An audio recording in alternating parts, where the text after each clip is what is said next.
Moonlight falls through paper screens. In the stillness before dawn, incense smoke curls upward like calligraphy written on air. Somewhere beyond the mountains, beyond the deserts where camel bells once chimed across endless sand, there existed a world so luminous that even now, across 14 centuries of forgetting and remembering, its radiance reaches us still. Let your eyes close. We are traveling backward through time, not as historians with notebooks and questions, but as dreamers following a thread of light. The thread leads through darkness and distance to a land where mountains pierce clouds like jade spires, where rivers carve their patient stories into living stone. The Tang Dynasty awaits us there, suspended in that golden hour between legend and history, when an empire stretched from the edges of the known world to touch civilizations so distant their languages had no names for one another. The year is 618 by the calendar we no longer use. The world still holds its ancient shapes. To the far west, Byzantium glitters behind walls that remember Rome. In Arabian deserts, a prophet walks beneath stars that wheel in their eternal dance.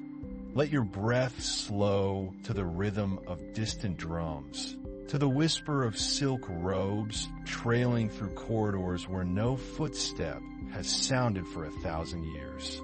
For nearly 3 centuries, this dynasty burned like a lantern in the long night of the past.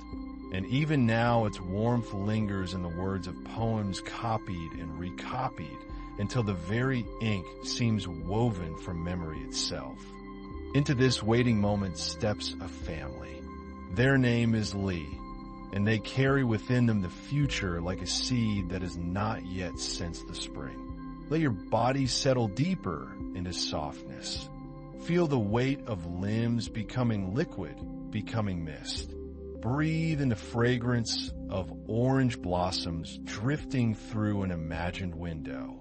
And in China, after centuries of fragmentation, after kingdoms that rose blazing and fell to ash, the broken pieces of an empire wait to be gathered by hands both gentle and iron-hard. The Sui dynasty has exhausted itself in magnificence and hubris, leaving behind canals that connect distant rivers, walls rebuilt stone by patient stone, and a people bone-weary, waiting for transformation. Li Yuan was born into privilege in a world that valued both the brush and the blade, both poetry and prowess.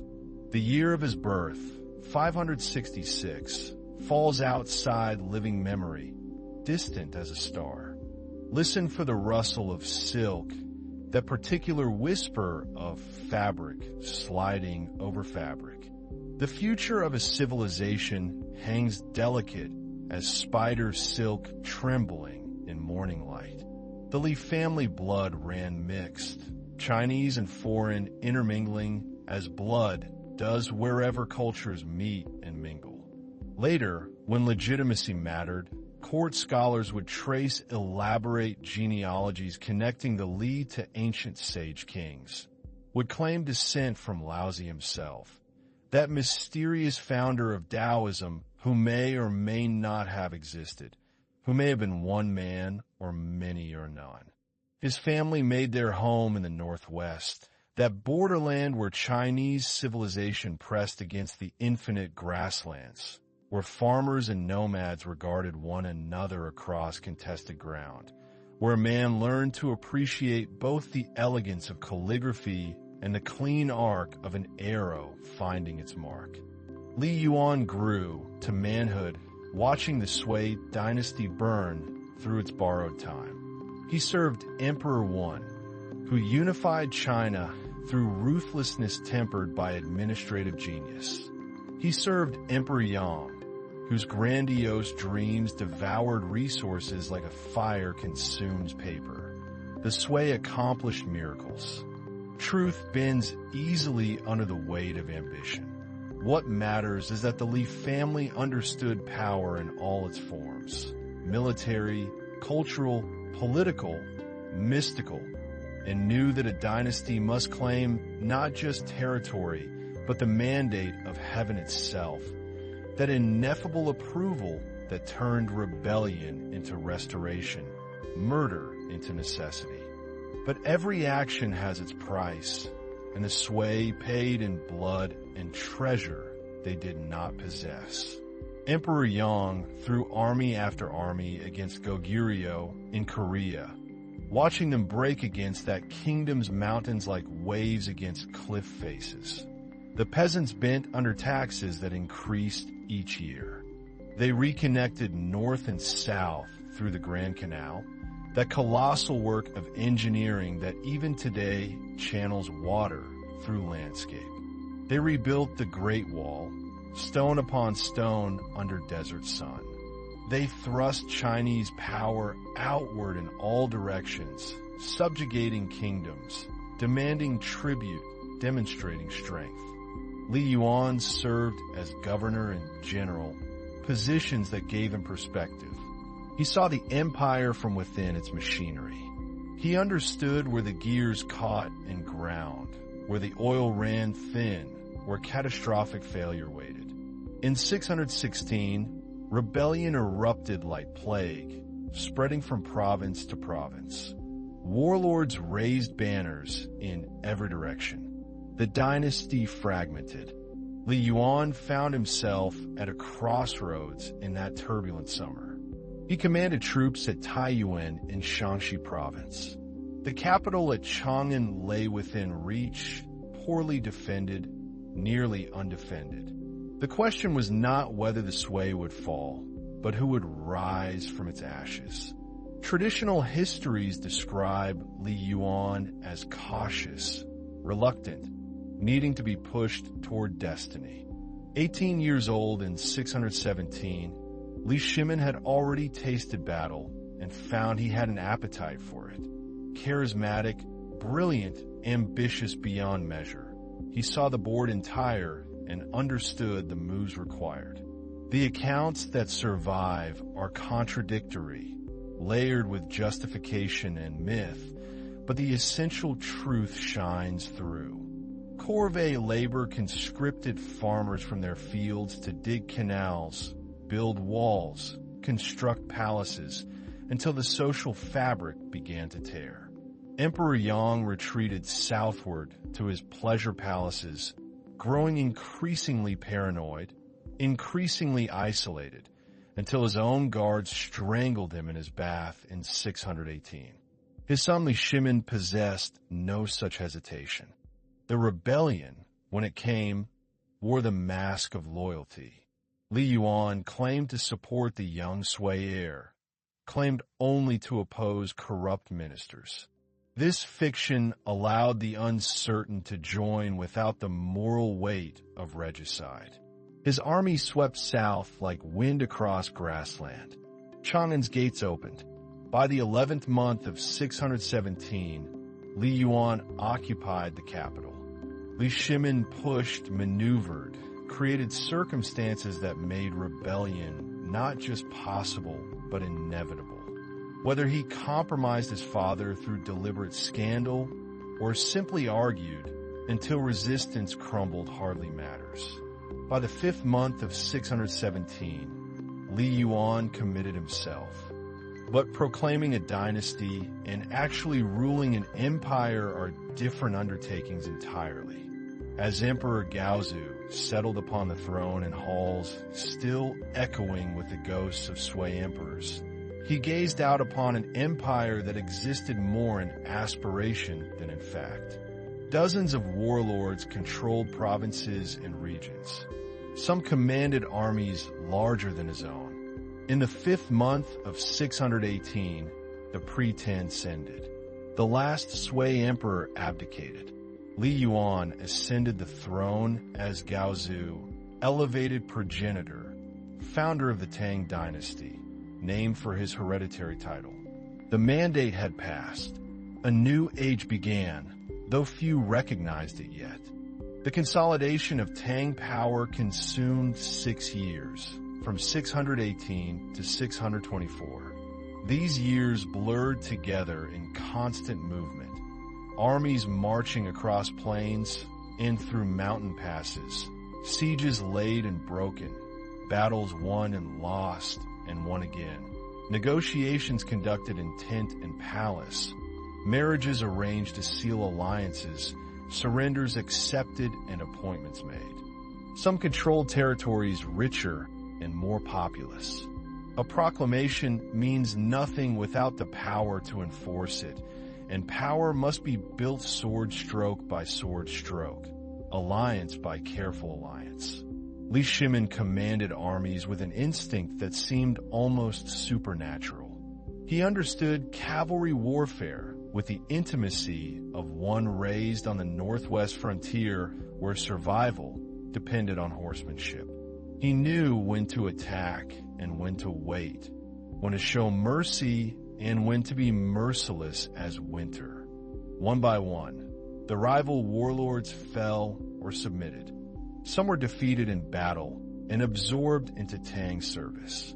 Others, reading the shifting currents of fortune, negotiated their submission in exchange for titles and positions. A few fought until destruction claimed them. By 624, Tang authority extended across most of the north. Emperor Gaozu proved himself capable, choosing able administrators, managing the delicate politics of a court filled with ambitious men. But it was his son Li Shimin who emerged as the dynasty's sword arm, the general whose genius transformed the Tang from pretender to master. Yet success bred its own dangers. Emperor Gaozu had named his eldest son, Li Jiansheng, as crown prince, following ancient custom. But Li Jiansheng, though competent enough, lacked his younger brother's military glory and charisma. Li Shimin had become the dynasty's hero, the brilliant general who won the throne through his victories. Many officials and officers looked to him rather than to the designated heir. Factions formed like crystals growing in saturated solution. Each brother gathered supporters. The core divided. The South, always more difficult to control from northern capitals, gradually accepted Tang's supremacy. By 625, reunification was essentially complete, though the work of actually administering these territories had only begun. Tension accumulated like storm clouds. The palace filled with whispers, with rumors of assassination plots, with a particular atmosphere of violence deferred but not prevented. On the second day of the 6th month in 626, the storm broke at the Xuanwu Gate, one of the northern gates of the palace complex. Emperor Gaozu found himself paralyzed between them, unable to choose, unwilling to break with tradition by passing over his eldest son, yet increasingly aware that Li Shimin commanded the loyalty that mattered most. The facts that emerged from that morning were simple and bloody. Li Shimin commanded loyal troops at the Xuanwu Gate. His brothers approached with their own guards. Fighting erupted. In the chaos of drawn swords and released arrows, Li Jiansheng and Li Yuanji died, along with their sons and key supporters. The killing was thorough, leaving no heirs to avenge, no focal points for future rebellion. What exactly happened there remains forever disputed, buried beneath official histories written by victors. The Tang records claim Li Jiansheng and a third brother, Li Yuanji, plotted to murder Li Shimin, forcing him to strike first in self-defense. Other versions suggest Li Shimin orchestrated the confrontation. Choosing time and place for a showdown, he knew he would win. The shadow of the Xuanwu Gate would never quite lift from Taizong's reign. He had murdered his brothers, had exterminated his nephews, had violated the deepest Confucian principles of family loyalty. No amount of historical revision could entirely erase the stain. Taizong himself seemed to understand this, seemed to feel the weight of fratricide like a physical burden. Emperor Gaozu, confronted with this violent reality, had no choice but to accept it. 2 months later, he abdicated in favor of Li Shimin, who ascended the throne and took the imperial name Taizong, Grand Ancestor. Emperor Taizong's reign exemplified the ideal of the sage king, that figure from Confucian theory who combines personal virtue with effective administration, who listens to wise counsel yet decides firmly, who maintains order without tyranny and promotes welfare without weakness. Taizong gathered capable ministers around him and, remarkably, actually listened to them. He spent considerable energy throughout his reign justifying what he had done, building a legacy magnificent enough to overshadow the blood of that June morning. And build he did, creating within 23 years a governmental system, a military structure, a cultural flowering that would endure for centuries and define what the Tang dynasty meant to later generations. Among his ministers, Wei Zheng stood foremost. Wei Zheng had served the crown prince Li Jiansheng and might reasonably have expected execution after the Xuanwu Gate incident. Instead, Taizong recognized his ability and integrity, appointing him to high office. Wei Zheng became legendary for his willingness to contradict the emperor, submitting hundreds of written remonstrances pointing out policy errors and warning against overreach. Many times Taizong emerged from audiences with Wei Zheng angry and frustrated, complaining to Empress Zhang's son about his minister's impertinence. This openness to counsel pervaded Taizong's governance. He instituted regular policy discussions that were carefully recorded. These records reveal not an autocrat issuing commands, but a ruler genuinely interested in effective administration, willing to debate policy, occasionally admitting error. He famously declared that a ruler needed honest ministers as a mirror needs polishing, to reflect truth clearly and show flaws that might otherwise remain hidden in the distortions of flattery and fear. But he never silenced Wei Zheng, recognizing that uncomfortable truths serve a ruler better than comfortable lies. The governmental structure Taizong refined became the model for imperial administration. The 3 departments and 6 ministries system divided executive power among multiple bodies. The Department of State Affairs formulated policy. The Chancellery reviewed those policies, possessing authority to reject them. The Secretariat drafted and promulgated approved policies. He reformed the examination system, strengthening the principle that merit rather than birth should determine access to office, though in practice birth continued to matter enormously. He revised the legal code, creating comprehensive law that balanced punishment with mercy, establishing clear procedures that limited arbitrary imperial power even as they reinforced imperial authority. Taizong reorganized the military through the phubbing system, the militia households. Rather than maintaining expensive standing armies, the phubbing system registered certain farming families as military households. These families received exemptions from most taxes and labor service, but adult males owed rotational military duty, typically a month or 2 annually, and maintained their own equipment. Below them, 6 ministries handled specific functions: personnel appointments, revenue collection, ritual observance, military affairs, justice, and public works. This bureaucratic architecture prevented any single official or faction from dominating government and ensured multiple reviews of important decisions. That military power faced immediate testing. The steppes beyond China's northern borders had always been home to nomadic peoples who lived in felt tents, followed their herds across grasslands that stretched to horizons beyond horizon, and whose cavalry armies could materialize from emptiness to threaten settled civilization. This created a large pool of trained soldiers who could be mobilized when needed while supporting themselves through agriculture during peacetime. Permanent garrison armies protected the frontiers and the capital, but militia troops supplemented them. The system proved remarkably effective and economical, at least during the dynasty's first century. The Eastern Turkic Khaganate dominated the steppes in Taizong's time, controlling territory from Manchuria westward deep into Central Asia. The Turks had raided across the frontier during the Sui collapse, demonstrating the new dynasty's weakness.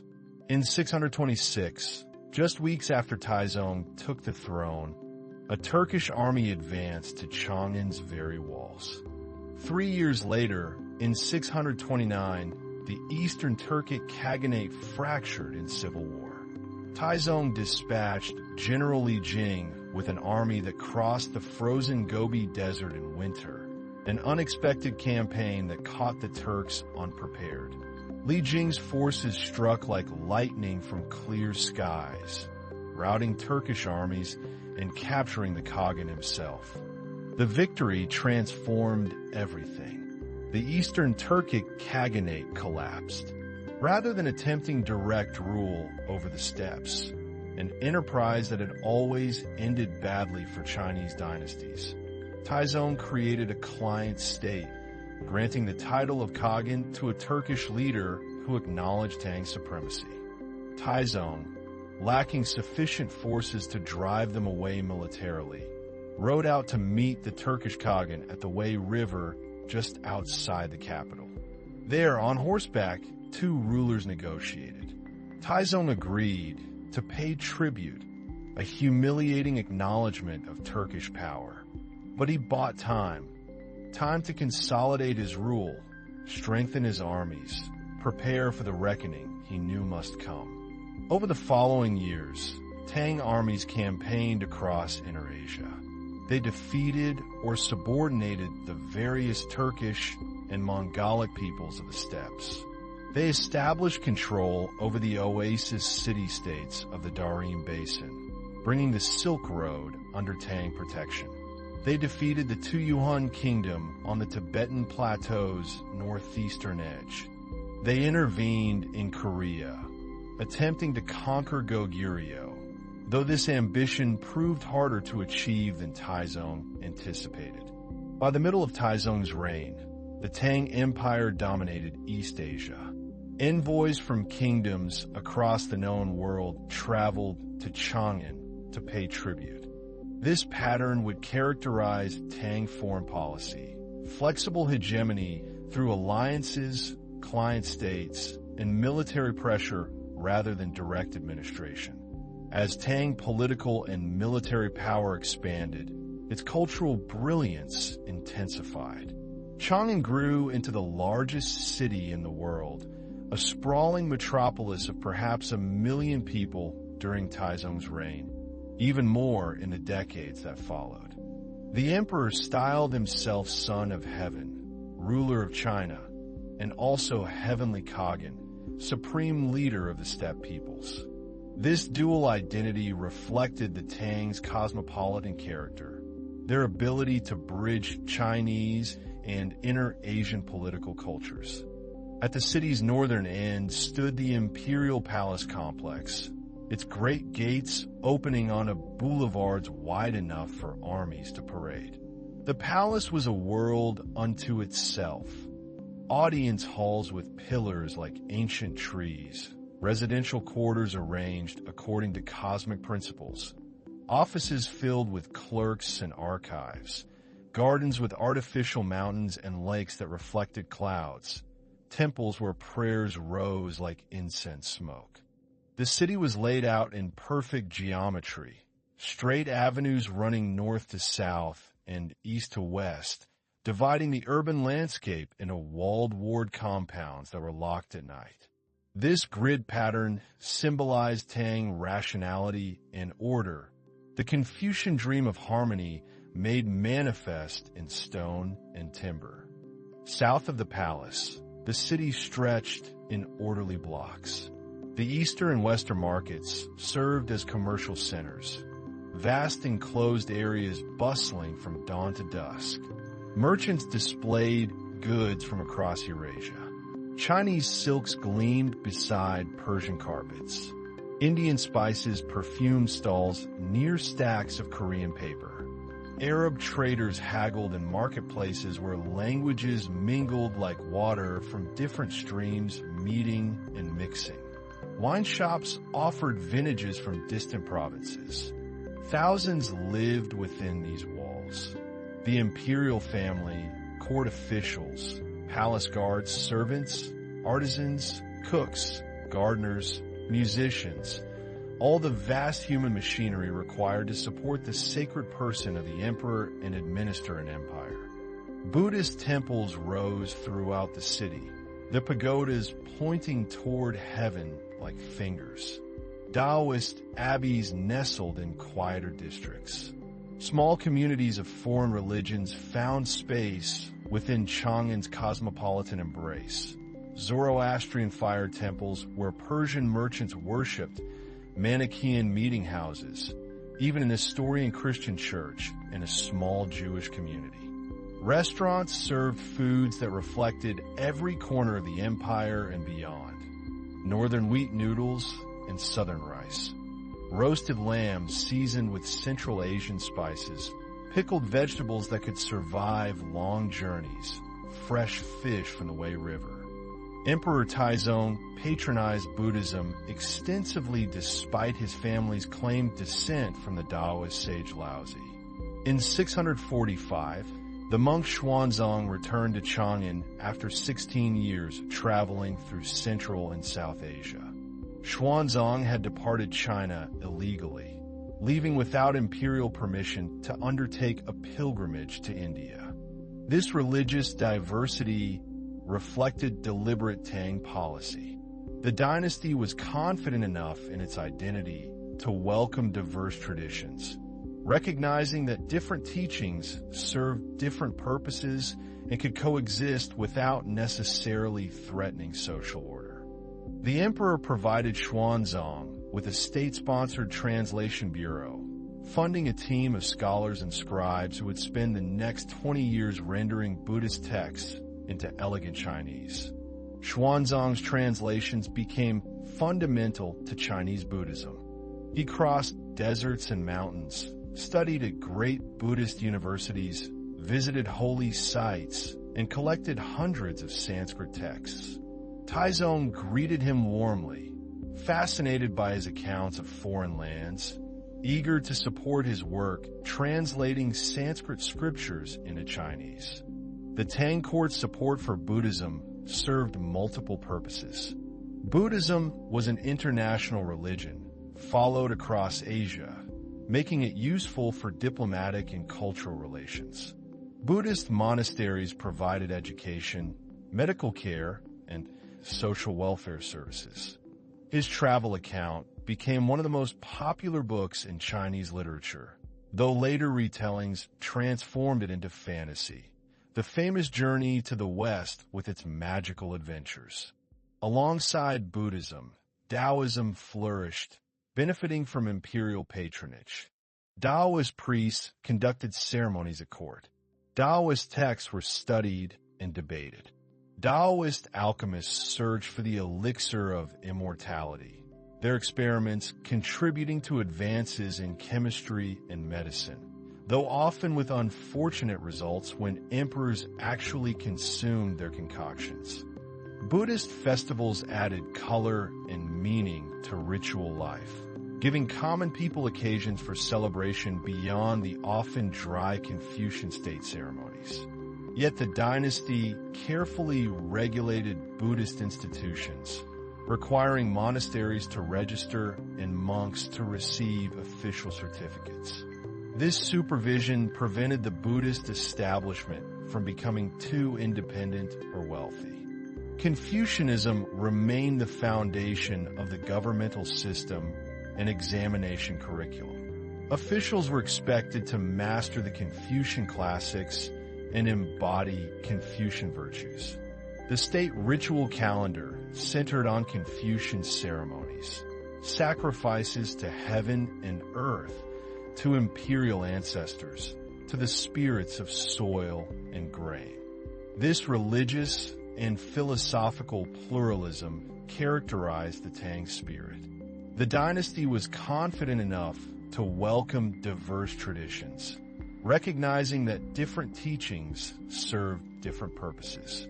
The quest for immortality would eventually contribute to the deaths of several Tang emperors, including Taizong himself, though court historians remain discreet about these details. Confucian values permeated the legal code and social relations, emphasizing hierarchy, order, filial piety, and loyalty. A Tang official might participate in Confucian court ceremonies, consult Taoist masters about health and longevity, and patronize Buddhist monasteries for spiritual merit, seeing no contradiction in this multifaceted religious life. Li Bai embodied the romantic Tang spirit, a wanderer who traveled the empire drinking wine, writing poems, and living with a freedom that later, more constrained ages could only envy. His poetry celebrated nature, friendship, wine, and those transcendent moments when human consciousness seemed to merge with cosmic patterns. Tang poetry reached heights that later generations would regard as unsurpassed, the golden standard against which all later verse would be measured. The dynasty produced poets whose names remain familiar to educated Chinese even today. Li Bai, Du Fu, Wang Wei, Bai Zhi, among hundreds of others whose work survived. Du Fu presented a different model, more grounded, more socially conscious. He documented his times with clear-eyed compassion, writing about the sufferings of war, the corruption of officials, the hardships of common people. He wrote with apparent effortlessness, his lines flowing like water, spontaneous and natural, yet perfectly crafted. One of his most famous poems describes drinking alone under moonlight, inviting the moon and his shadow to join him. 3 companions sharing wine in the night, the poet celebrating and lamenting solitude simultaneously. These poets and hundreds of others composed in forms that had evolved over centuries. Regulated verse with strict requirements for tonal patterns and parallel constructions, ancient-style poetry that looked back to earlier models, song lyrics meant for musical performance. Poetry was not marginal in Tang culture, but central to educated life. His poetry was dense and elusive, requiring careful reading to unlock layers of meaning, but it possessed a moral weight that made him, in many later critics' eyes, the greatest of all Chinese poets. Where Li Bai danced, Du Fu walked, observing everything, forgetting nothing, recording the human cost of imperial glory. Tang painters created landscapes and figure paintings that established conventions for centuries of later art. Wang Wei, who was also a major poet, painted landscapes in ink on silk, seeking to capture not just outward appearance, but inner spirit, the qi or essential nature of mountains and rivers. Officials were expected to compose poetry at banquets and social gatherings. The civil service examinations tested poetic ability. Writing poetry served as both serious art and polite social interaction, a way to express feelings, commemorate occasions, maintain friendships, and demonstrate cultivation. Calligraphy, the art of beautiful writing, was practiced and collected with intense seriousness. The Tang produced master calligraphers whose works were treasured and copied by later generations. Theory developed during the Tang that painting should express the artist's inner cultivation. That technique alone was insufficient without deeper understanding and feeling. Tang craftsmen produced ceramics of extraordinary quality. The famous Tang Sankai, three-color glazed pottery, used green, amber, and cream-color glazes that ran and mixed during firing, creating unpredictable, dynamic patterns. Emperor Taizong himself was an accomplished calligrapher and an ardent collector, particularly of works by Wang Shiji, the 4th century master whose preface to the poems composed at the Orchid Pavilion was considered the supreme achievement of Chinese calligraphy. Taizong reportedly had this masterwork buried with him when he died, unable to bear the thought of leaving it behind. Tang metalwork, textiles, and luxury goods demonstrated sophisticated techniques and cosmopolitan tastes. Tang silks incorporated designs influenced by Persian patterns.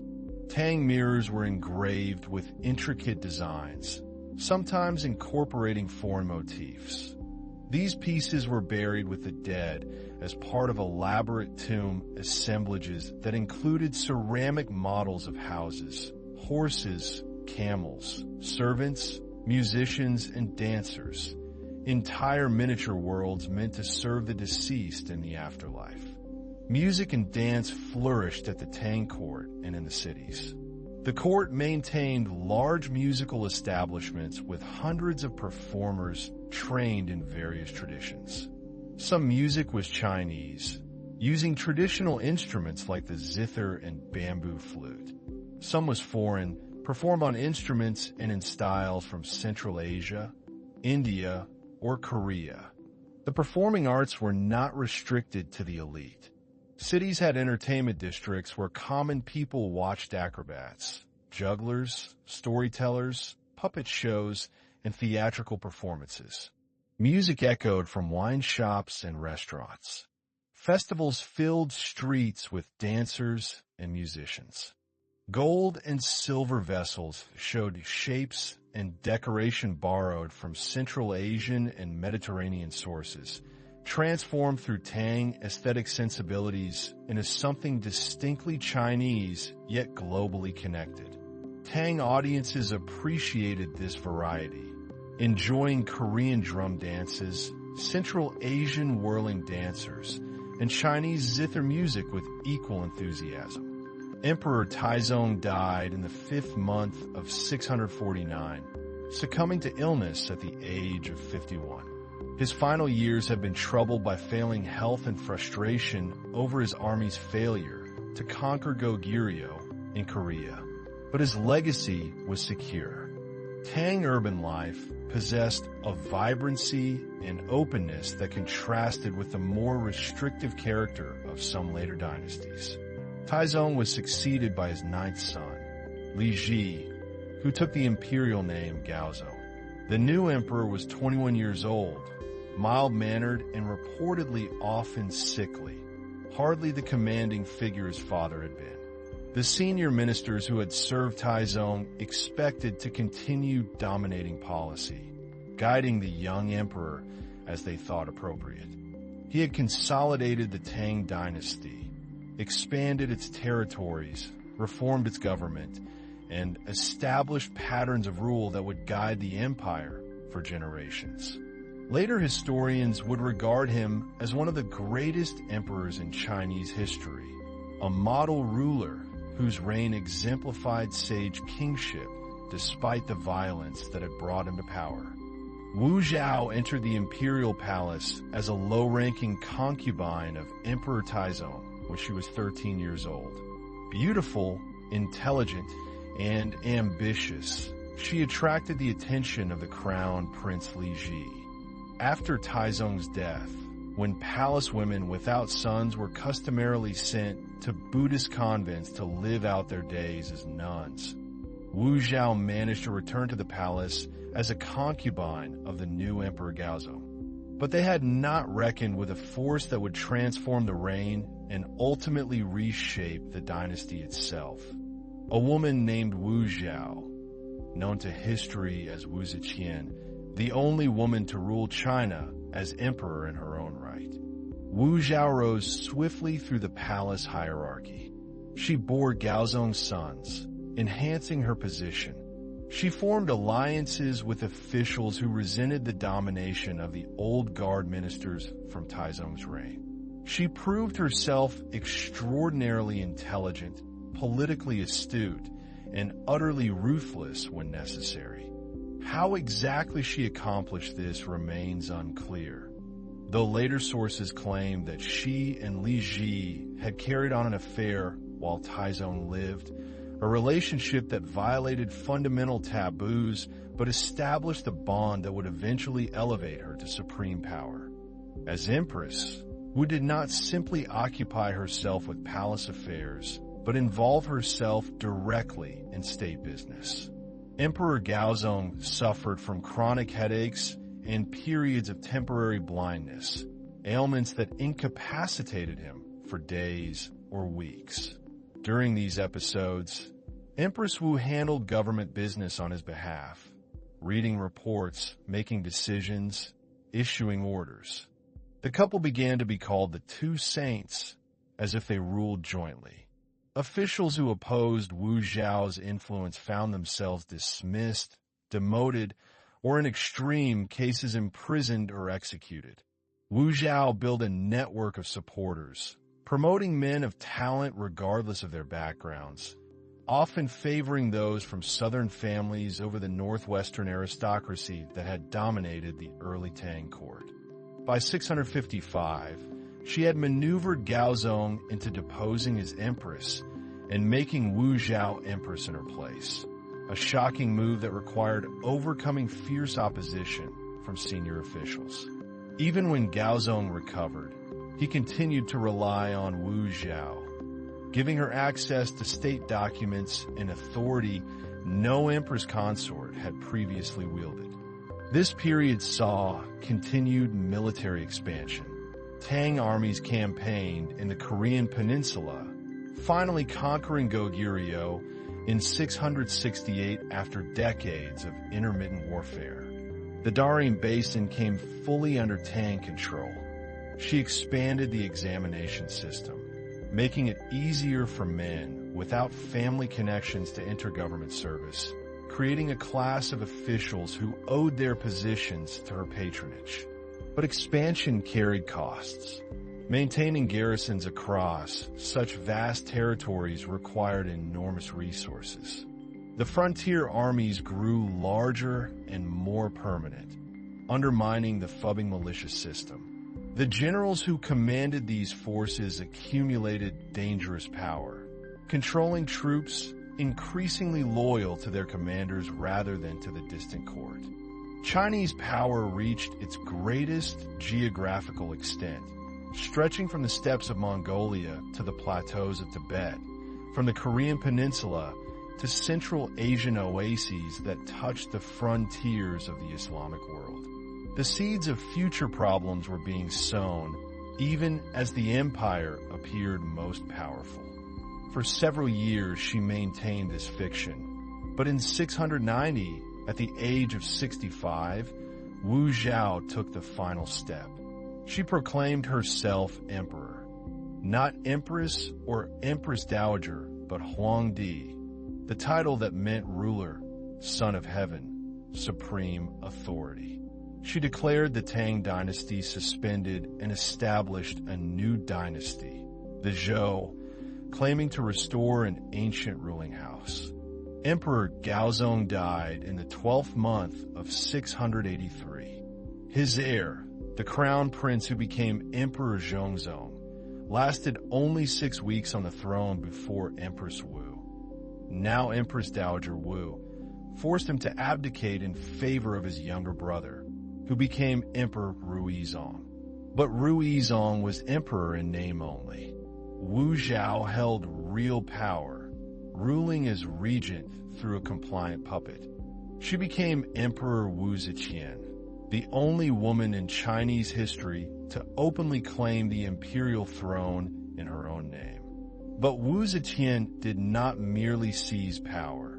She justified it ideologically.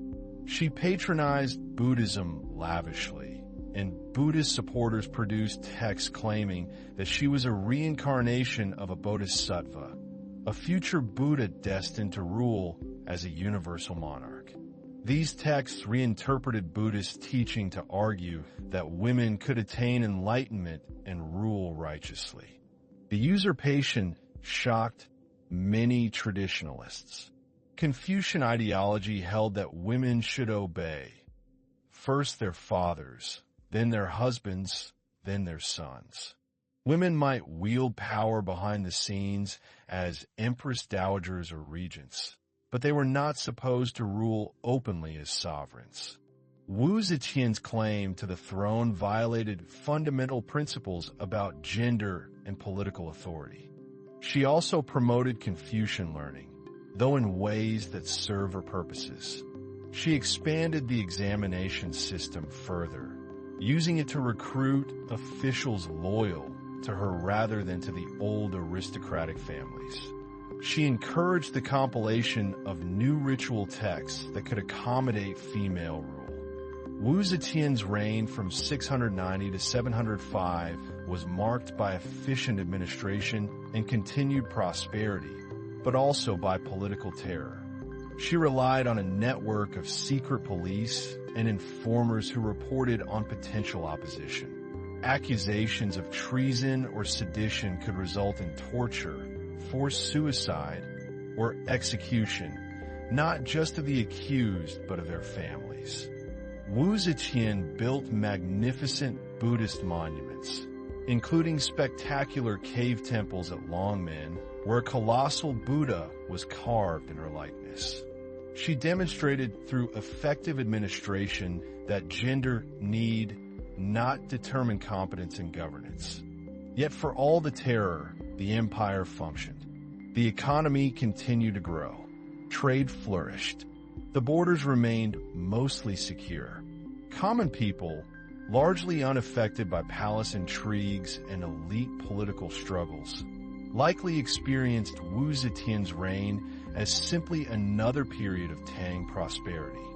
In 705, at the age of 80, Wu Zetian fell seriously ill. A group of officials and princes, fearing that power might pass to the empress's favorites rather than returning to the Tang imperial family, organized a coup.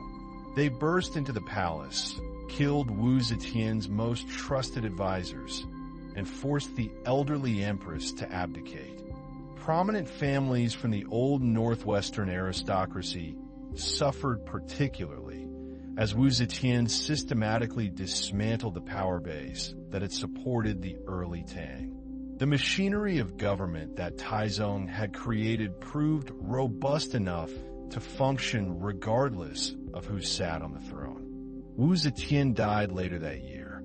Even in death, controversy surrounded her. She was buried alongside Emperor Gaozong, but the stele erected at her tomb was left blank, without inscription. Whether this reflected Wu Zetian's own wish, recognition that no words could adequately describe her unprecedented reign, or represented her enemy's desire to erase her memory, remained debated. The restoration of the Tang under Emperor Zhongzong in 705 might have marked a return to stability, but instead the empire plunged into palace intrigue and factional struggle. Zhongzong was weak and easily influenced, dominated by his wife Empress Wei and her allies. The former Emperor Zhongzong was restored to the throne. The Zhou dynasty ended. The Tang was officially restored. That blank stele stood as a silent monument to a reign that defied categorization, to a woman who had broken every rule and yet left the empire prosperous and powerful.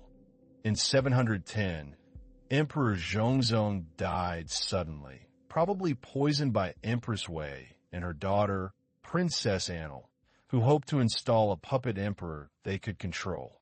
But they moved too slowly. Taizong's grandson Li Longji, a capable prince who commanded support among the palace guards, launched a counter-coup. Empress Wei apparently hoped to emulate Wu Zetian's rise to power, building her own faction and positioning herself to seize the throne. His forces stormed the palace, killed Empress Wei and her supporters, and placed his father on the throne as Emperor Ru Yizong, the same man who had briefly been emperor during Wu Zetian's rise to power. The first decades of Xuanzong's reign, roughly from 712 to 740, were later celebrated as the Kaiyuan and Tianbao eras, named after the reign period Xuanzong designated, a time when the Tang dynasty reached its zenith of power, prosperity, and cultural brilliance. The emperor was energetic and capable, taking personal interest in governance. Ru Yizong ruled for 2 years before abdicating in favor of Li Longji, who became Emperor Xuanzong in 712. Xuanzong would reign for 44 years, the longest reign of any Tang emperor, and his reign would be remembered as both the apex of Tang glory and the moment when the dynasty's decline began. The economy flourished during this period. Population had been growing steadily throughout the early Tang, reaching perhaps 50 million by the mid-8th century, a level not seen since the height of the Han Dynasty nearly 9 centuries earlier. Agricultural productivity increased through the adoption of new rice strains from Southeast Asia that allowed for double cropping in southern regions. Chang'an during Xuanzong's reign became more splendid than ever, possibly the largest city in the world with a population approaching 2 million in the greater metropolitan area. The eastern and western markets buzzed with commercial activity. New Buddhist temples and Taoist abbeys rose. The palace complex expanded with new halls and pavilions. He selected talented ministers and generally heeded their advice. He reformed the examination system again, making it more meritocratic. He improved the legal code. He patronized the arts lavishly. Trade expanded both domestically and internationally, with caravans plying the Silk Road and ships sailing between Chinese ports in Southeast Asia, India, and even the Persian Gulf. The imperial examinations attracted thousands of candidates who traveled to Chang'an to compete for the handful of successful degrees awarded each year. Those who passed were feted at banquets, granted audiences with the emperor, and appointed to official positions. Poetry reached new heights of sophistication and circulation. The number of people who could read and write had been expanding throughout the Tang, aided by the spread of printing technology. The Tang Chinese had developed woodblock printing, carving entire pages of text in reverse on wooden blocks that could be inked and pressed onto paper. The emperor maintained enormous musical establishments with hundreds of court musicians and dancers, and he himself was an accomplished musician who composed music and choreographed dances. Those who failed could try again, year after year, creating a permanent community of examination candidates who lived in the capital's boarding houses and contributed to its vibrant intellectual culture. The Tang legal code, refined over successive reigns, became a model for other East Asian states. Japan adopted a legal system based closely on Tang models. Korea and Vietnam likewise looked to Tang law as exemplary. The code represented a sophisticated understanding of jurisprudence, balancing the need for order with principles of proportionality and mercy. Buddhist texts were often printed this way, allowing monasteries to produce multiple copies of scriptures. Commercial publishers began printing calendars, dictionaries, and popular texts, though printing would not become truly widespread until the Song Dynasty. The foundation was being laid for a revolution in the dissemination of knowledge. The Tang maintained a comprehensive system of official posts and courier stations throughout the empire, enabling relatively rapid communication between the capital and the provinces. Reports from provincial governors reached Chang'an within weeks. Imperial edicts were transmitted to distant provinces with reasonable speed. It specified crimes and punishments clearly, reducing the scope for arbitrary judgment. It required multiple levels of review for serious cases. It granted certain groups, including officials, the elderly, and the young, special consideration in sentencing. Yet even as the empire reached its height, weaknesses accumulated beneath the glittering surface. The frontier military system was changing in ways that would prove disastrous. The phubbing militia system had eroded, unable to sustain the large permanent armies needed to garrison distant frontiers. This infrastructure of government, the roads and stations, the official seals and documents, the reports and archives, bound the vast empire together and made centralized administration possible. The Tang had shifted to recruiting long-service professional soldiers and recruiting non-Chinese troops, particularly cavalry from Turkic and other inter-Asian peoples who excelled at mounted warfare. By the middle of Xuanzong's reign, 10 major military governorships controlled the empire's frontiers, from Manchuria in the northeast to the Darien Basin in the northwest to the mountains separating China from Tibet in the southwest.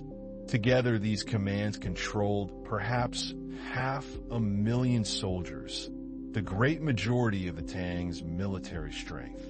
These frontier armies were organized into regional commands called jidushi, military governorships.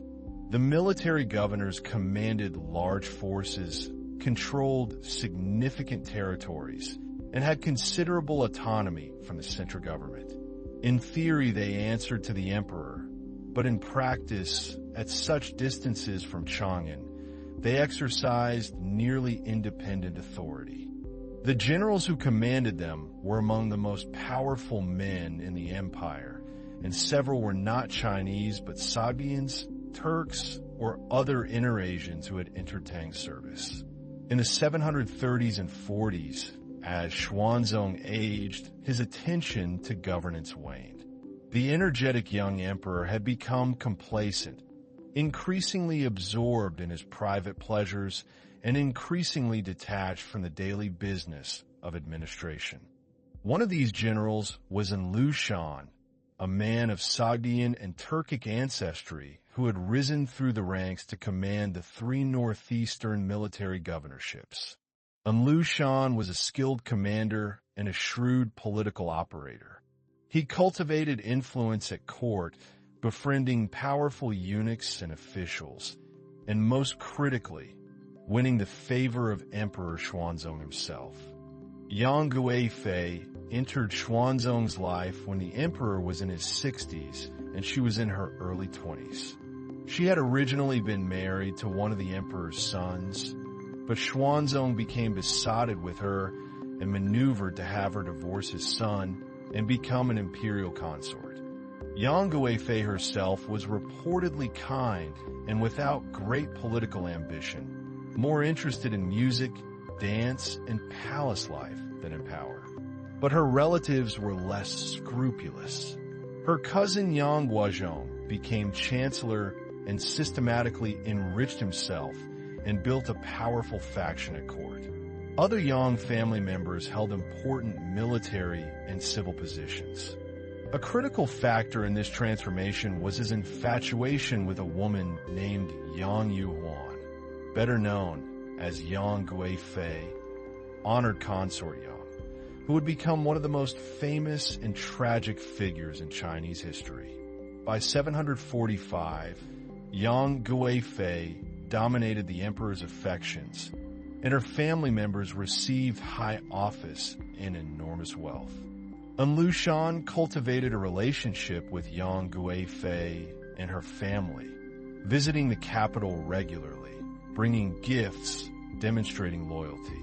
The concentration of power in the hands of one family and the obvious imperial favoritism bred resentment among other officials and in the wider political community.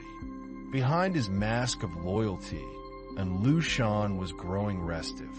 He quarreled with Yang Guozhong, who distrusted the powerful general and worked to undermine his position.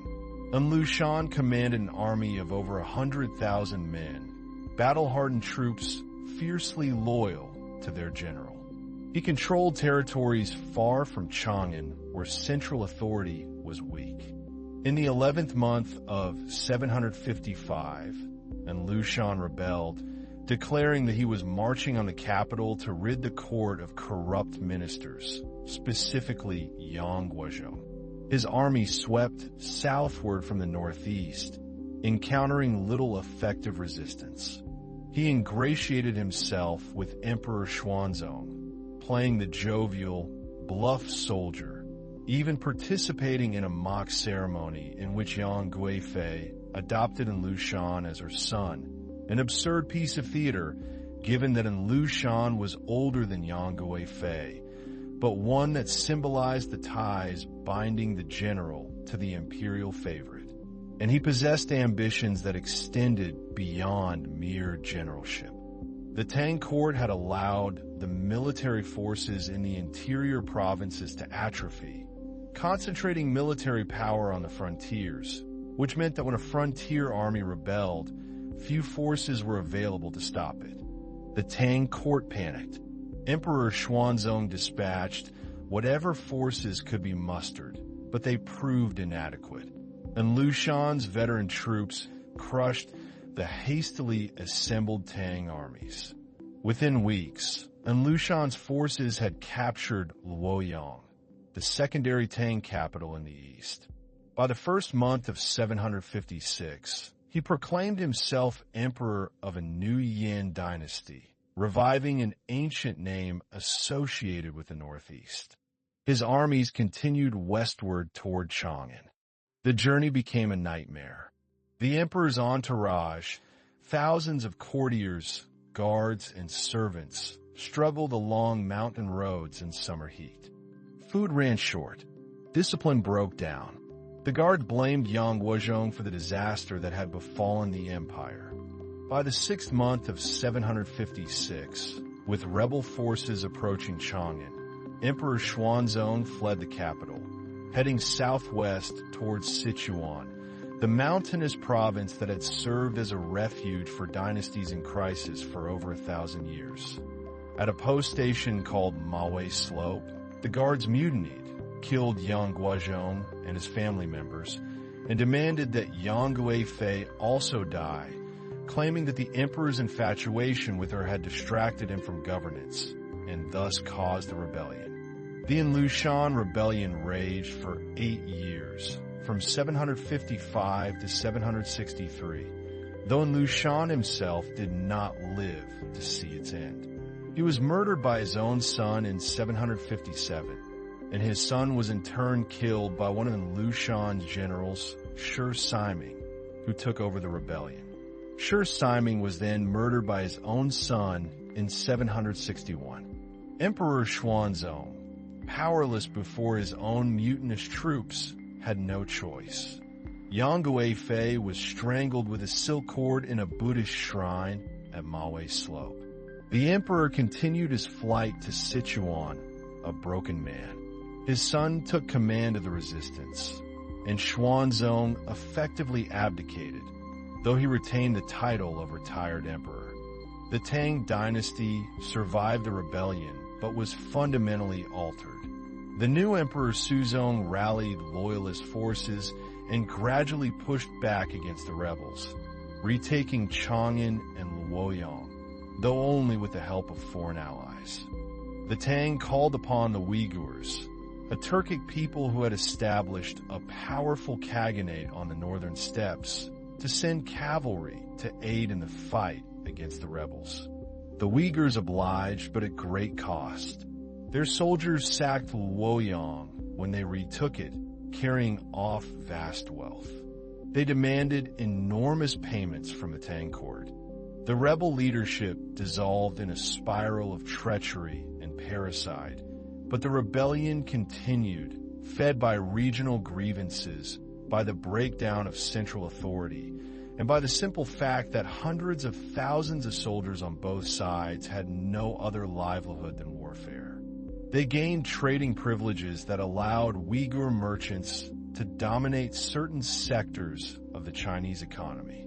By 763, the last major rebel forces had been defeated or had submitted to Tang authority. But the empire they submitted to was a shadow of what had existed before. The provinces had militarized. Regional military governors, some of them former rebels who had negotiated their submission, exercised de facto independent authority over their territories. The Tang also made peace with Tibet, which had taken advantage of the rebellion to seize Tang territories in the northwest. The price of that peace included surrendering much of the Darien Basin and the western portions of the Silk Road, losses that severed many of the commercial and cultural connections that had enriched the early Tang. The central government's revenue collapsed. Before the rebellion, the Tang court had collected taxes from throughout the empire. After the rebellion, much of the north remained under the control of semi-independent military governors who paid little or no taxes to Chang'an.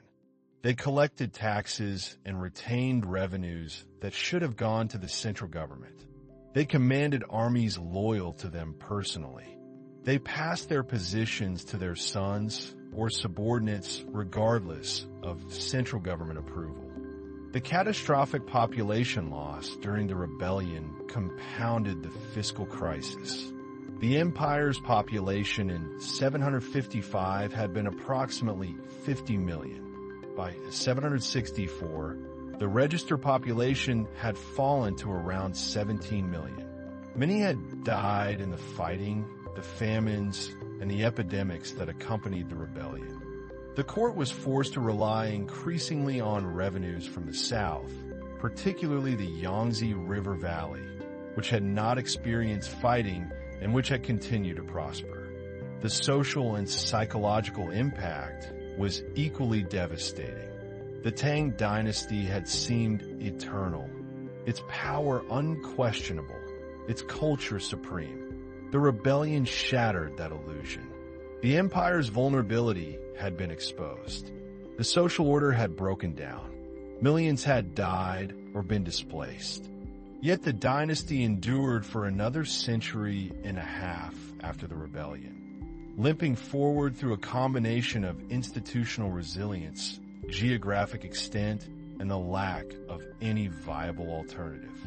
The imperial bureaucracy continued to function in the territories under central government control.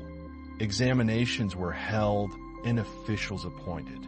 Others had become refugees, fleeing to regions where they did not register with authorities. Still others had disappeared from official registers because local authorities who would have recorded them no longer functioned or no longer reported to the central government. The confidence and optimism that had characterized the early and high Tang gave way to a more somber, uncertain mood. The late Tang period, from roughly 763 to 907, presented a complex picture of simultaneous decay and creativity, political fragmentation and cultural brilliance, economic transformation and social stress. The central government struggled to maintain authority over recalcitrant provinces while factions at court competed for power. Taxes were collected, if not as efficiently or extensively as before. The emperor remained the symbolic center of the empire, the son of heaven whose ritual authority, if not his practical power, remained unchallenged. The governmental system established by Taizong had depended on a balance of power between the emperor, the civil bureaucracy, the military, and the aristocratic families. The Lushan rebellion upset this balance irretrievably. The military became dominant in the provinces, with regional commanders exercising powers that made them more like feudal lords than appointed officials. Yet this same period saw remarkable achievements in poetry, painting, and prose, saw the development of new economic structures that would shape Chinese civilization for centuries, and saw the spread of literacy and education to broader segments of society. New groups rose to fill the vacuum. The eunuchs, castrated men who served in the palace and who had traditionally been relegated to domestic service, gained unprecedented power in the late Tang. Because they lived in the palace and had constant access to the emperor, eunuchs could influence imperial decisions. The old aristocratic families of the Northwest, which had provided the dynasty's military and political elite, were decimated by the rebellion or by deliberate Tang policy in its aftermath, as emperors sought to break the power of these overmighty subjects. Eunuchs gained control of the palace armies, the guards that protected the capital and the emperor personally. This military power made them kingmakers. Late Tang history was marked by eunuch factions supporting or opposing various candidates for the throne, sometimes deposing emperors who displeased them and installing more compliant alternatives. Some emperors, distrusting civil officials who might have their own agendas, relied increasingly on eunuchs for advice and for executing sensitive tasks. Several emperors were murdered by eunuchs or died under suspicious circumstances that suggested eunuch involvement. The regional military governors, meanwhile, operated with increasing autonomy. Some regions accepted central authority and remitted taxes to the capital. Others, particularly in the north and northeast, were effectively independent, hereditary military regimes that merely acknowledged Tang's suzerainty in form while ignoring it in practice. The civil bureaucracy resented eunuch power but could not effectively check it. Literati officials condemned eunuchs as ignorant upstarts who lacked proper education and moral cultivation. But the eunuchs' control of palace access and military force made them dangerous enemies. Factional struggles between eunuch and literati factions paralyzed the court for decades. Despite these political problems, the economy continued to develop in important ways. The Yangtze River Valley and the regions south of it became the economic heart of the empire, surpassing the north in population, agricultural productivity, and commercial activity. Rice cultivation in the well-watered south supported dense populations. The central government lacked the military power to compel obedience, so it negotiated, compromised, and accepted a degree of fragmentation that would have been unthinkable in the early Tang. The Grand Canal, which the Sui had completed at such cost, enabled grain from the south to be shipped north to feed the capital region and the armies. This grain transport became critical to the dynasty's survival, making control of the canal route a strategic necessity. Commerce expanded and became more sophisticated. Banks developed in major cities, accepting deposits and making loans. Paper drafts allowed merchants to transfer funds between cities without physically moving heavy copper coins. Guilds and merchant associations organized trade. Tea, which had been a luxury in the early Tang, became a mass consumption product, with tea cultivation spreading across southern hills. Porcelain production developed into a major industry, with kilns producing ceramics for both domestic use and export. Salt, a government monopoly, provided a major revenue source, with the state controlling production and distribution and taxing consumption. This economic development occurred despite political fragmentation, or perhaps in some ways because of it. Regional military governors, needing revenue to support their armies, promoted commercial activity and collected taxes on trade. The late Tang cultural scene retained much of the brilliance that had characterized the dynasty's earlier periods. Poetry remained central to educated life, though late Tang poetry often possessed a darker, more melancholy tone than the exuberant verse of the High Tang. Market towns proliferated in rural areas, creating denser commercial networks that linked villages to regional urban centers.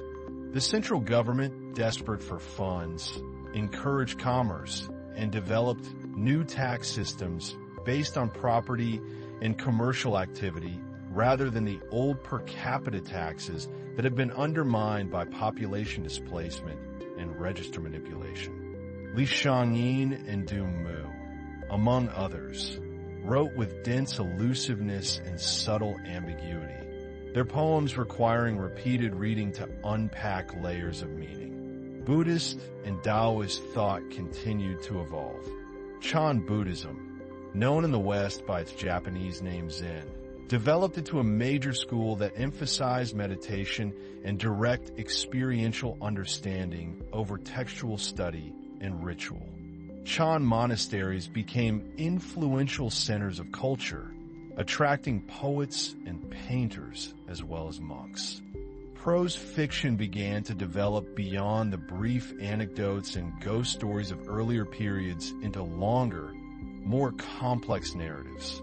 The tales of the strange genre produced stories that blended realism and fantasy, romance, and social commentary.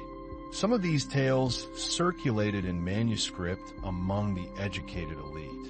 Others were adapted for oral storytelling and reached wider audiences. The Chan aesthetic, which valued simplicity, spontaneity, and suggestion over elaborate ornamentation and explicit statement, influenced poetry, painting, and other arts. Confucian thought experienced a revival as literati scholars, troubled by what they saw as Buddhism's otherworldliness and institutional power, sought to reassert Confucian values and develop Confucian philosophy in ways that could address the metaphysical questions that Buddhism handled so effectively. Taoism developed more elaborate liturgical and ritual systems, with ordained priests conducting complex ceremonies for communities. Taoist monasteries, like their Buddhist counterparts, owned extensive lands and played important roles in local society. Taoist internal alchemy, practices aimed at refining the body and mind to achieve immortality or transcendence, became more systematized. The examination system continued to recruit officials and to shape elite culture despite the political turmoil. Success in the examinations conferred enormous prestige and opened paths to wealth and power. The examinations tested knowledge of Confucian classics, ability to write poetry and prose in various styles, and understanding of history and current policy issues. Yet the system was not truly meritocratic. Preparation required leisure and access to books, which meant that candidates came overwhelmingly from families with wealth and education. Patronage networks helped place successful candidates in good positions. Regional quotas and various forms of favoritism skewed opportunities. The Tang dynasty's final decades unfolded as a slow-motion collapse punctuated by occasional crises. The central government's authority continued to erode as regional military governors became more entrenched and independent. Factional struggles at court between eunuchs and literati officials prevented effective policymaking. This movement would reach fruition in the later Song dynasty's Neo-Confucianism, but its roots lay in late Tang intellectual life. Preparing for the examinations required years of study and created a shared educational experience among the elite. Still, the system did allow some degree of social mobility, and it created an empire-wide elite united united by common educational experience and values. The emperors of the late 9th century were generally weak, sometimes children placed on the throne by eunuch or official factions, sometimes incompetent adults who failed to provide effective leadership. In 875, a massive peasant rebellion erupted. The rebels, led by a failed examination candidate named Huang Chao, swept across northern China, their numbers swelling as they marched. The Tang government dispatched armies to suppress them, but the rebels defeated or evaded these forces. In the 870s and 80s, a series of natural disasters struck northern China, droughts and floods that devastated harvests and drove peasants to desperation. Banditry increased as the starving turned to violence. The government, with its limited resources, could not provide effective relief or maintain order across the vast affected regions. In 881, Huang Chao entered Chang'an. Emperor Shizong fled, as Xuanzong had done during the Lushan Rebellion over a century earlier. Huang Chao declared himself emperor of a new Qi dynasty and occupied the Tang capital for 2 years. His forces, however, were better at destruction than at construction. They sacked the city. They massacred officials and foreign merchants. In 879, Huang Chao's forces moved south, capturing Guangzhou on the southern coast. In 880, they turned north again, marching on the capital. They could not establish effective administration or win the support of the educated elite. Eventually, Tang loyalist forces, including armies provided by regional military governors and by the Shadowah Turks, a powerful tribal confederation from the northwest, drove Huang Chao from Chang'an in 883. The emperor returned to a devastated capital. Huang Chao fled eastward, pursued by Tang forces, and was eventually killed in 884. For 2 more decades, the Tang limped forward, a dynasty in name only. The emperors were pawns of whoever commanded military force in the capital region. In 904, the warlord Zhu won, who controlled the provinces south of the Yellow River, forced Emperor Zhaozong to relocate from Chang'an to Luoyang, wanting the emperor closer to his own power base. But the Tang dynasty had suffered irreparable damage. Chang'an lay in ruins, its population scattered or dead, its palaces burned, its markets empty. The emperor's authority existed more in theory than practice. Regional military governors ruled their territories as independent warlords, fighting among themselves for advantage, occasionally acknowledging Tang's suzerainty, but essentially autonomous. In 905, Zhu Wen murdered Emperor Zhaozong and placed his son, a child, on the throne as Emperor Ai. But even as the dynasty ended in political collapse, its legacy was secure. The Tang dynasty would be remembered as a golden age, the standard against which later dynasties measured themselves. Later Chinese poets looked back to the Tang as the height of poetic achievement. Later emperors studied Tang governmental institutions as models. Months later, in the 3rd month of 907, Zhu Wen forced Emperor Ai to abdicate in his favor. Zhu Wen took the throne himself, ending the Tang dynasty and establishing a new dynasty he called the Later Liang. The 300-year reign of the Li family was over. The mandate of heaven had passed. The dynasty's influence extended far beyond China itself. Tang culture shaped the development of civilization across East Asia. Japan conducted missions to the Tang court throughout the 7th and 8th centuries, sending students, monks, and officials to study Chinese institutions, arts, and Buddhism.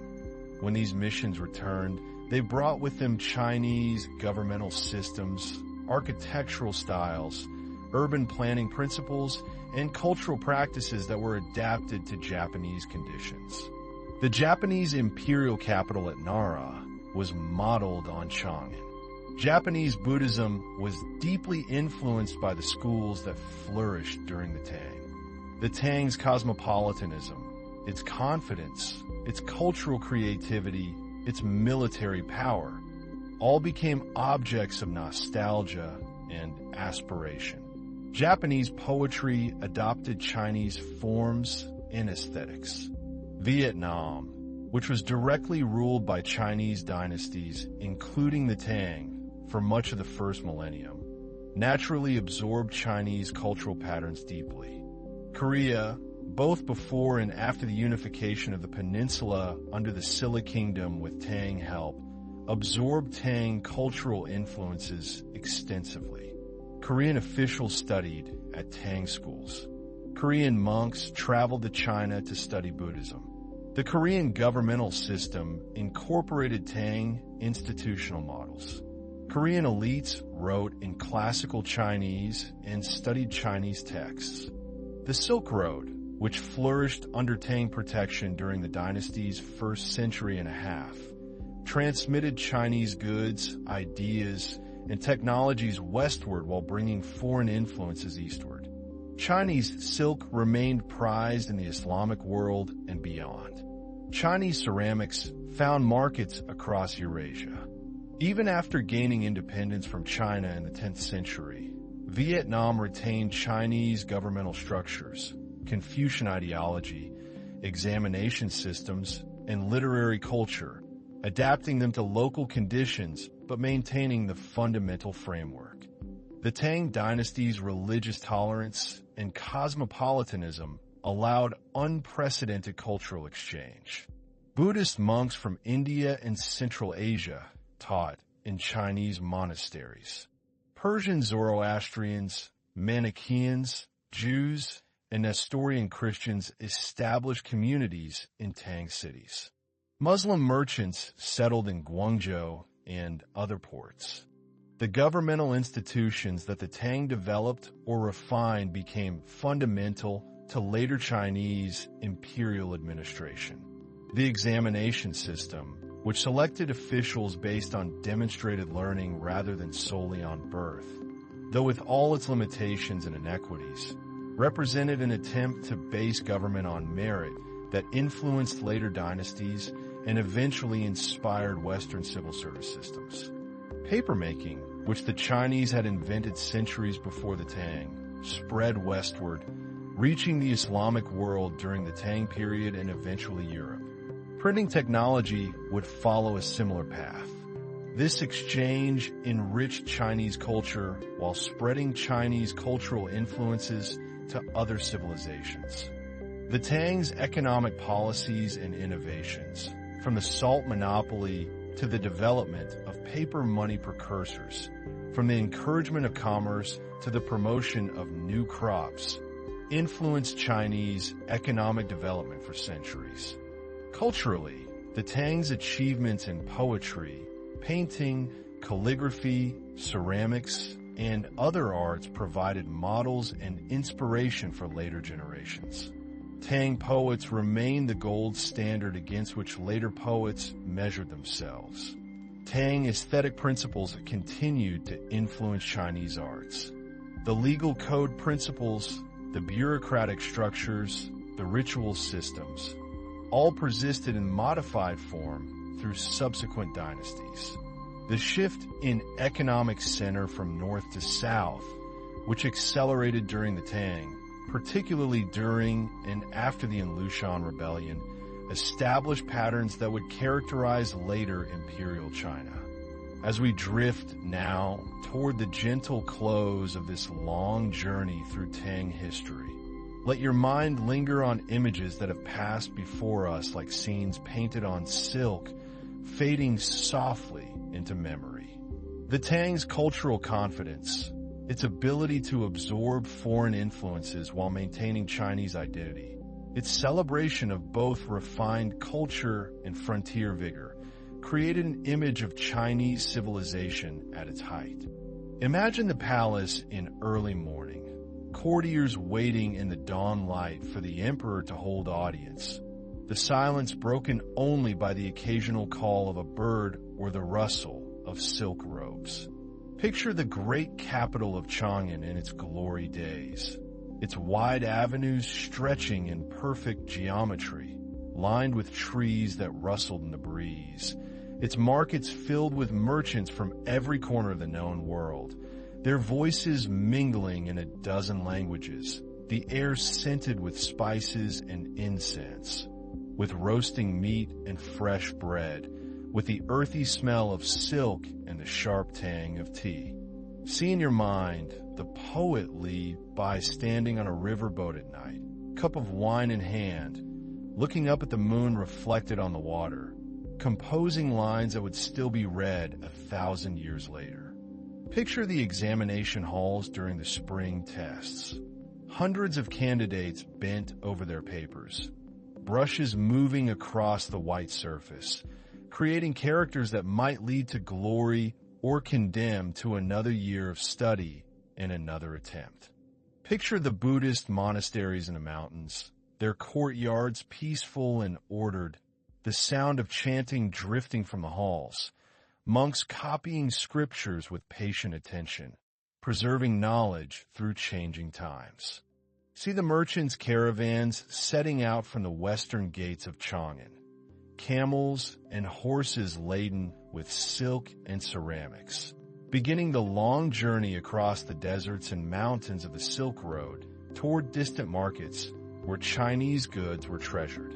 Imagine the great battles on the frontiers, cavalry thundering across the steppes, banners snapping in the wind, the clash of swords and the shouts of warriors, victory and defeat hanging in the balance, determining the fates of kingdoms and the boundaries of civilizations.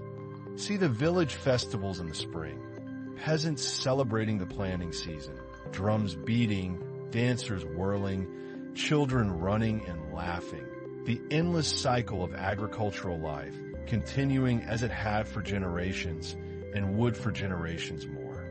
The Tang Dynasty was all of these things and more. A civilization of extraordinary complexity and achievement, of military power and cultural creativity, of rigid hierarchy and remarkable social mobility, of Chinese tradition and foreign innovation. It was an empire where a peasant's son might, through study and examination success, rise to high office. Yet it was also an empire built on the labor of millions of peasants whose names are forgotten, whose lives were hard, who paid the taxes and performed the labor service that supported the court's magnificence and the army's strength. It was a society where warfare was frequent, where rebellions killed millions, where political struggles ended in exile or execution. But imagine also the peace that followed, the treaties signed, the diplomatic missions exchanged, the slow work of rebuilding after war, of returning to the plow and the loom, to the book and the brush. It was a society where a woman, Wu Zetian, could break every precedent and rule as emperor. It was a culture that produced poetry of unsurpassed beauty and laws of sophisticated justice. As you sink deeper into rest, let the story of the Tang Dynasty settle in your mind like sediment slowly drifting to the bottom of a still pond, finding its place in the larger landscape of human history. The dynasty rose through ambition and military skill, through the determination of Li Yuan and the brilliance of Li Shimin. It suffered terrible trauma in the Lushan Rebellion, nearly dying, saved only by desperate alliances and the residual strength of its institutions. It survived in diminished form for another century and a half, adapting to new economic realities, producing cultural works of great beauty even as its political structure frayed. The glory and the suffering coexisted, inseparable aspects of the same historical reality. It consolidated through effective administration, through the governmental systems that Taizong and his ministers created. It reached its height during Xuanzong's early years when the empire seemed eternal and invincible. But the collapse of the dynasty did not erase what it had achieved. The Tang's influence continued to shape Chinese civilization and the civilizations of China's neighbors long after the last Tang emperor abdicated. It finally collapsed when central authority became completely hollow, when military power fragmented entirely into regional warlordism, when even the fiction of unity could no longer be maintained. For us, looking back across more than a millennium, the Tang dynasty offers a window into a world both foreign and familiar. A civilization with values and structures very different from our own, yet recognizably human in its ambitions and failures, its creativity and violence, its moments of transcendent beauty and its mundane concerns. The memory of Tang glory became a permanent part of Chinese cultural consciousness, a golden age to aspire to, a standard of excellence, a time when China stood at the center of the world, confident in its power and its culture. The story of the Tang reminds us that all human creations, even the mightiest empires, are temporary. Institutions that seem eternal decay, powers that appear invincible fall. What endures are the works of human creativity, the poems and paintings, the ideas and innovations, the stories we tell about who we were and what we valued. The distance of time allows us to see patterns that contemporaries could not, to trace the long curves of rise and decline, to appreciate achievements whose full significance only revealed itself across generations. These outlast the dynasties that produced them, speaking across the silence of centuries to whoever takes the time to listen. The emperors return to their tombs beneath the earth, their palaces dissolving into ruins and memories. The poets set down their brushes for the last time, their verses surviving them. The soldiers who marched across vast distances return to dust, their battles becoming history, then legend, then faint echoes. As we come to the end of this long night's journey through Tang history, let your breathing become deeper and slower still. Feel your body sinking into complete relaxation, every muscle releasing its tension, every thought quieting into stillness. The story has been told. The dynasty's 3 centuries unfolded before you like a scroll, slowly unrolling and now rolling closed again. The great capital Chang'an, which shone like a jewel at the center of the world, grows quiet as its million inhabitants fade into history. The markets close, the palaces empty, the monasteries fall silent. But somewhere in the space between waking and sleeping, in the realm of imagination and memory, where the past never quite dies, the Tang dynasty continues. Lanterns still flicker in the palace corridors. Poetry still echoes in the gardens. Merchants still haggle in the markets. Music still drifts from the wine shops. The merchants who traveled the Silk Road complete their final journeys, their goods scattered to the winds, their profit and loss balanced at last. The city that was the largest and most magnificent on earth becomes ruins, then fields, then centuries later, a modern city built atop the remains, the ancient streets buried beneath layers of time. The dynasty lives on in the stories we tell, in the poems we remember, in the quiet moments when history speaks to us across the centuries. Let these images fade now like morning mist dissolving in sunlight. Let them settle into the quiet places of your mind. joining all the other stories that make up the vast tapestry of human memory. The Tang Dynasty has had its moment. Its story has been told. Now, there's only silence and rest and the gentle descent into sleep.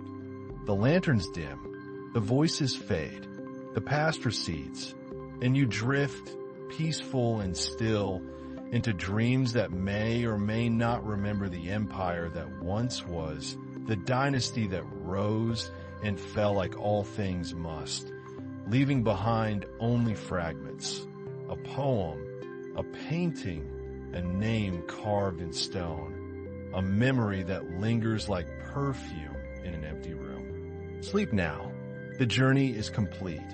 The Tang Dynasty rests, and so do you, wrapped in the warmth of history, cradled by the knowledge that even empires end but stories endure, that even mighty kingdoms fall but beauty remains, that everything passes but memory holds, keeps, preserves what matters most.